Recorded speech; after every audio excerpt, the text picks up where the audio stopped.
नमस्कार, मैं अर्पित Agnihotri, TV Hindustan national.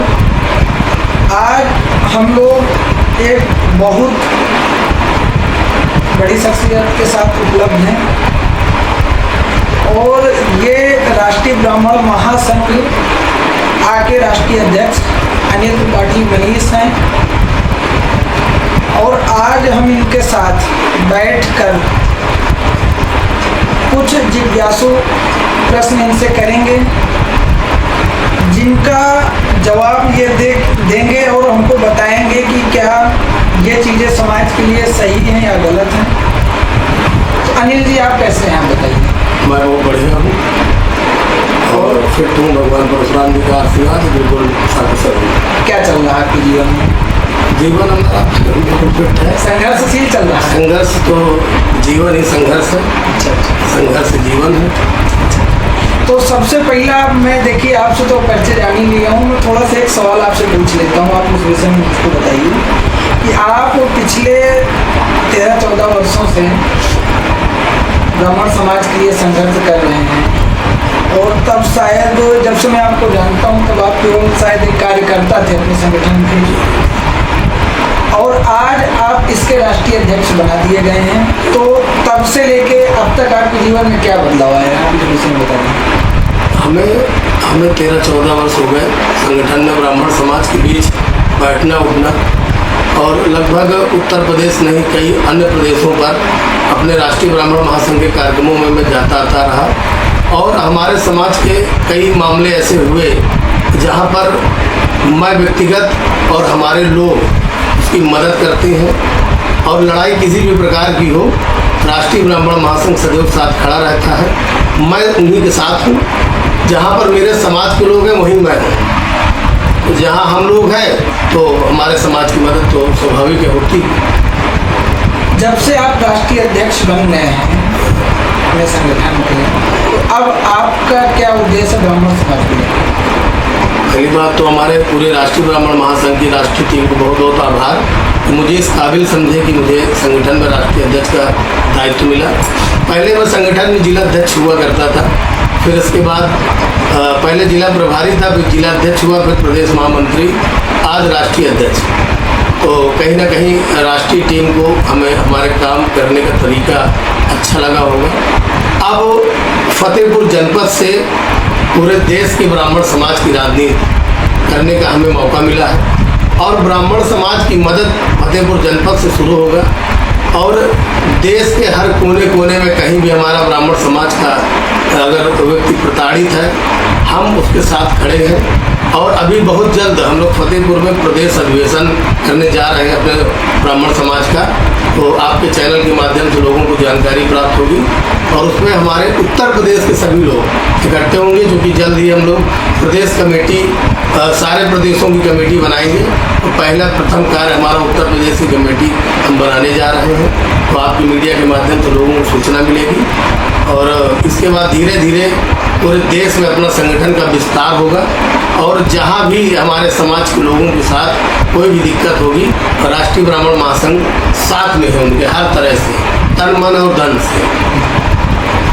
आप जब से आप एक छोटे से कार्यकर्ता थे और अब आप राष्ट्रीय अध्यक्ष बन गए हैं, लगभग अभी तक आपने कितने सदस्यों को अपने साथ जोड़ा है, कितने लोगों का आपने भरोसा जीता है कि आप उनके लिए खड़े हैं, आप ब्राह्मण समाज के लिए खड़े होंगे, आप उनके सुख दुख में साथ देंगे? तो लगभग आपने कितने लोगों का भरोसा अभी तक जीता है? फतेहपुर जनपद में आप लोगों को जानकारी के लिए बता दें कि 26 से 27 लाख की आबादी है अपने फतेहपुर जनपद में। लगभग 3.5 लाख हमारे ब्राह्मण हैं और उन 3.5 लाखों में लगता है लगभग मैं सभी लोगों के परिवार में जुड़ चुका हूँ और उन समस्त परिवारों में एक हमारे लिए बहुत मैं अपने को बड़ा सौभाग्यशाली समझता हूँ कि उनके घर में हर तरह के सुख और दुख में लोग मुझे बुलाते हैं। मैं मध्यम वर्गीय परिवार से बिलोंग करता हूँ और मुझे लोग बड़ा स्नेह करते हैं और हर तरह के सुख दुख में अनिल त्रिपाठी उनके साथ खड़े होते हैं। लोगों को लगा कि नहीं, मेरी मदद केवल अनिल त्रिपाठी ही कर सकते हैं। और इसी तरह लगातार कारवां, मैं तो अकेले निकला था और कारवां बनता गया। अब तो धीरे धीरे हम लोग प्रदेश के विभिन्न कोनों पर, हर जिलों पर, अभी जब कानपुर देहात में आशु तिवारी हत्याकांड हुआ था तो हमने भी वहाँ कानपुर देहात में कोतवाली घेरने का काम किया था। तो आप इतने से ही समझ लीजिए कि अगर हमारे समाज की कहीं भी कोई घटना होती है तो राष्ट्रीय ब्राह्मण महासंघ उसके साथ रहता है। जी, अब आप राष्ट्रीय अध्यक्ष बन गए हैं, तो क्या आपको ऐसा लगता है कि अब आपका समाज, या ये कहें कि ब्राह्मण समाज अपना पॉलिटिकली या राजनीतिक कैरियर उतना अच्छा नहीं बना पाया, उतना अच्छा एक साथ नहीं आ पाया जितना अच्छा होना चाहिए? समस्या यह है हमारे समाज की, हमारे समाज ने सदैव राजा बनाया।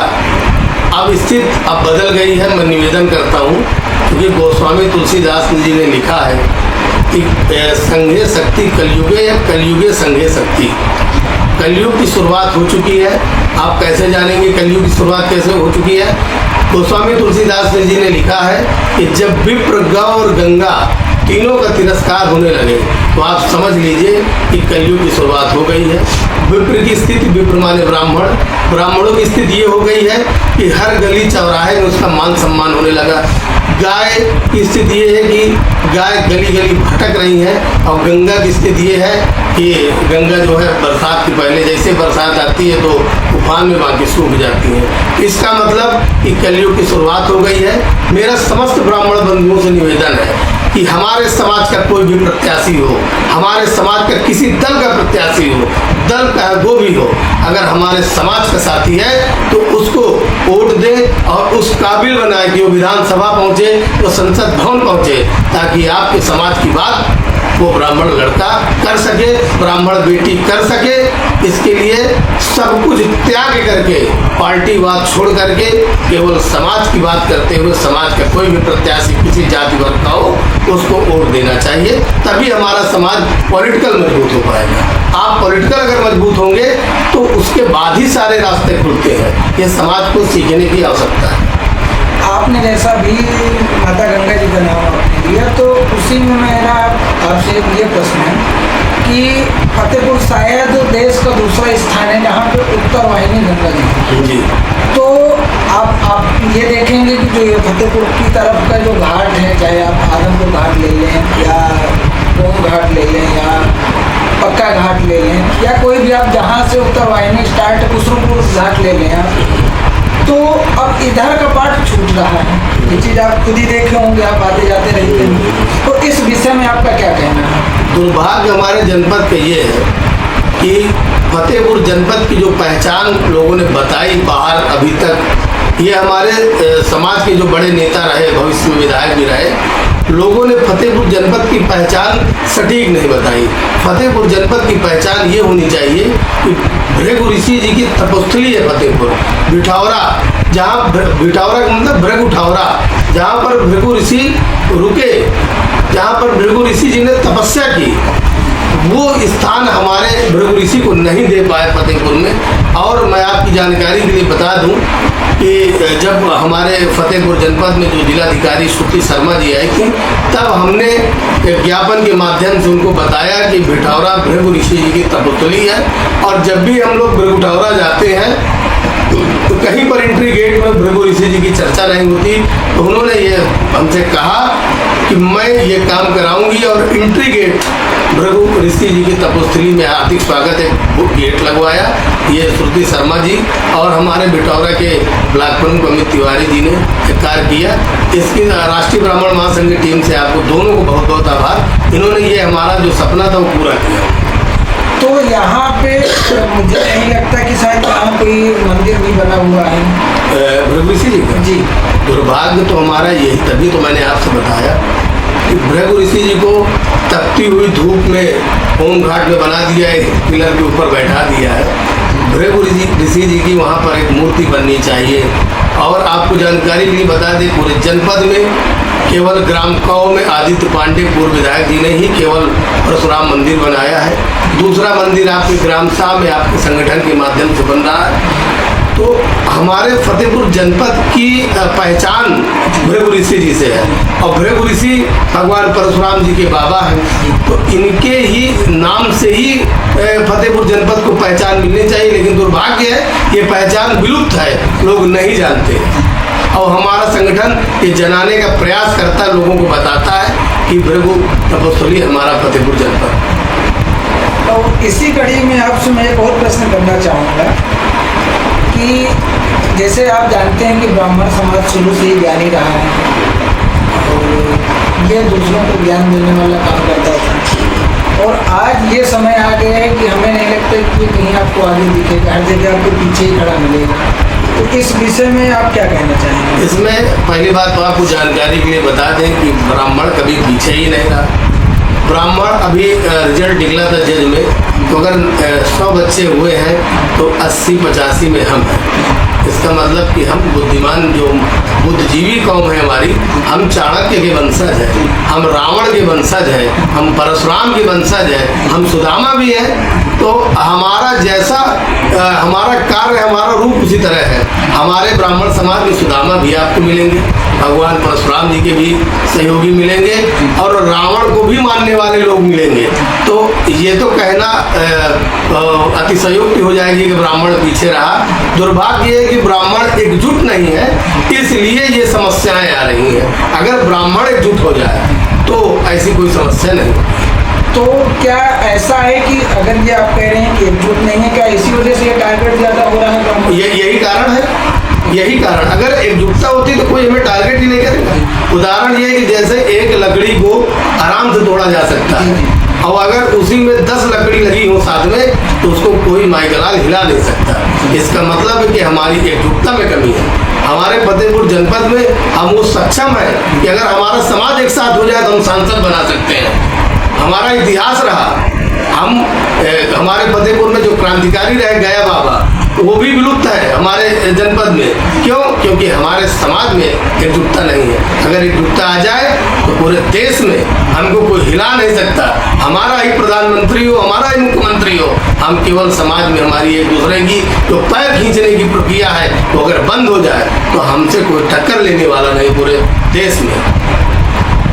आज वर्तमान में जो स्थिति है, आप देख रहे होंगे सनातन धर्म में, या सनातन धर्म को लोग बहुत ज़्यादा टारगेट कर रहे हैं। सनातन धर्म को क्या टारगेट कर रहे हैं? सनातन धर्म का टारगेट करना ही ब्राह्मण का टारगेट करना है। क्योंकि अंग्रेज भी जब आए तो ब्राह्मण को ही वो टारगेट करते थे। आपने सुना होगा कि कई लाख जनेऊ जला दिए गए, है ना? तो केवल भाई जब ब्राह्मण खत्म होगा तभी तो सनातन धर्म खत्म होगा। और सनातन धर्म को टारगेट करना मतलब सीधा ब्राह्मण को टारगेट करना। बस ये समझ लीजिए कि ये एक दूसरे की पूरक है। अगर ब्राह्मण है तभी सनातन धर्म है, अगर सवर्ण समाज है तभी सनातन धर्म है, अगर ये नहीं तो सनातन धर्म नहीं। तो आपका कहने का मतलब ये है कि सवर्ण समाज और ब्राह्मण अगर नहीं है तो सनातन धर्म नहीं, खत्म। यही एक इसी से कुछ मिलता जुलता वक्तव्य था रघुराज प्रताप राजा भैया जी का। तो आप उसमें क्या कहते हैं? उन्होंने ऐसे ही कुछ बोला था कि अगर सनातन धर्म नहीं है तो संविधान नहीं है। हम राजा भैया के साथ हैं। ऐसे ही क्षत्रिय राजा रहे जो ब्राह्मणों की हर तरह से मदद की है। अगर आज ब्राह्मणों के मान सम्मान स्वाभिमान की अगर कोई रक्षा कर रहा है तो ऐसे ही रघुराज प्रताप सिंह राजा भैया जैसे ही भाई, जो ऐसे ही भाई जो है विधायक हैं, अगर ऐसे ही विधायक सांसद बने हमारे पूरे देश में, ये सोच जैसे चाहे आप खब्बू तिवारी ले लीजिए, ये चाहे हमारे बांदा के प्रकाश द्विवेदी ले लीजिए, बाबूलाल तिवारी, जो सनातन धर्म की बात करें, हम सदैव राजा भैया का समर्थन राष्ट्रीय ब्राह्मण महासंघ करता आया है। अगर राजा भैया केवल इशारा कर देंगे तो हमारे संगठन का लाखों सपूत उनके लिए प्राण निछावर करने को तैयार है। हम राजा भैया के साथ हैं। चलिए इसी कड़ी में हम अपना वक्तव्य बंद करते हैं, ख़त्म करते हैं। और आप हमसे बात की है, आपने हमको समय निकाला, आपने हमको समय दिया, इसके लिए आपको बहुत बहुत धन्यवाद। एक बार आप पुनः परिचय अपना दे दीजिए। मैं पंडित अनिल त्रिपाठी, मनीष भैया, राष्ट्रीय अध्यक्ष राष्ट्रीय ब्राह्मण महासंघ, आप फतेहपुर। जय परशुराम।